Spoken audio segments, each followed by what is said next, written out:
Hi guys, in front of me is MOTOROLA Moto G54 Power, and let me show you how to change keyboard language.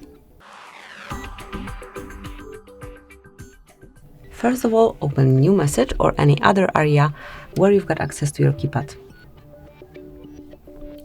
Just open this panel, tap on Settings and mark Languages. Click on Add Keyboard and select the language that you want to use.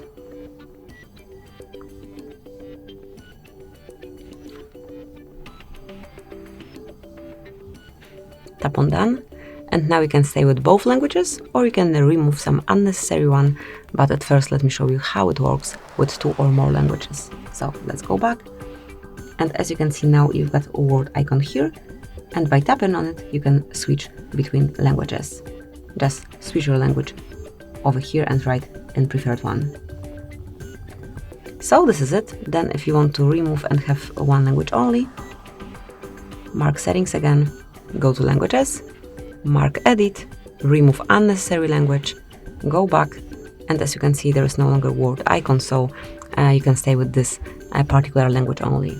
Thank you for watching, please subscribe our channel and leave the thumbs up.